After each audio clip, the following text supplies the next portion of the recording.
مولاي قد نامت عيون وتيقظت.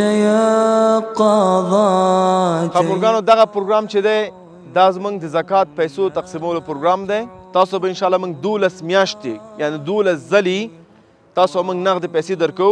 100 پاونډه بعض وخت کې به 8.5 افغانۍ کېږي، بعض وخت 9.5 افغانۍ کېږي. زه واحد تقاضا دا لرم سره دې تاسو به انشاءالله دعا کوئ الله دې هغه ټول خلکو مشکلات قبول کړي. لیکن زما تقاضا بل شی ده، مخکې م تکرار کړه. ګورئ واحد لاره چې د دې غربت نه موږ وتلی شو هغه دا ده چې موږ خپل اولادونو باندې درس تعلیم وکړو، مکتب ته یې ولیږو، قرآن ولولي، اسلام وپېژني، خپل ځان وپېژني، دنیا وپېژني. دې حالت نه موږ وتلی شو. که چېرته دوی موږ ډېر توجه پلاستیکونو ته کړو، موقتي یعنې لاړ شه کاغذونه ټول کړه ما ته پیسې راوړه، د دې په ځای خیر دی که تاسو میړونه نشته دی په خپله چا کور کې کار وکړه، خیاطي زده کړه، بل څه وکړه. لیکن اولاد ګورئ همدا مورګانې وې. امام احمد خپل مور غټ کړی، خپل مور رسولی دی. امام بخاري خپل مور رسولی دی. مولانا اقبال د مور یعنی ښځې وې چې اسلام ته شعرونه ورکړي دي، نرانې ورکړي چې هغه د هغه شاته ښځې ولاړ وي، نر څوک نه و.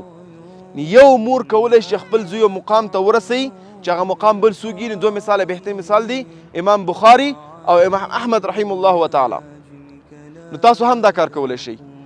ځان باندې خیر تکلیف راولئ. 2 کاله 3 کاله زما پلار چې کله موږ واړو الحمدلله هغه بهترین وظیفې تجارتونه کړي دي، بیا هم چې کله به تکلیف راته وي 3 ورځې نور وخت دی. هغه به کلو ته به ورځې ویلې، اولادونه مې غټېږي ما باندې به راحته وي. نو تاسو هم که چا اولاد 12 کلن دی تاسو 4 ورځې نور لرئ، 4 کاله چې هم نه دي. ځکه زه نه غواړم چې دا سلسله مخکې لاړ شي.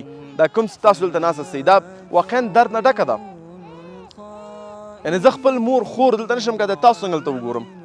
نو زما واحد تقاضا دا ده چې خپل اولادو باندې درس ووایي انشاءالله، په خپله تکلیف ځان باندې تېر کوي. قرباني مو ورکړې ده.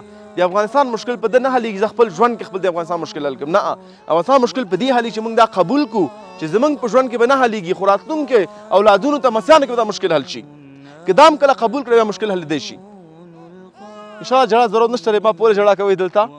فقط 2 میاشتې ساتئ. زما تاسو سره وعده ده چې 2 اغستې دي 10 میاشتې به نور هم تاسو سره کومک کېږي او هغه نه بعد به هم سره کومک کېږي انشاءالله. جزاک الله خیره. الله هم خوشحاله وباد لري. الله دې ټول نه قبول کړي.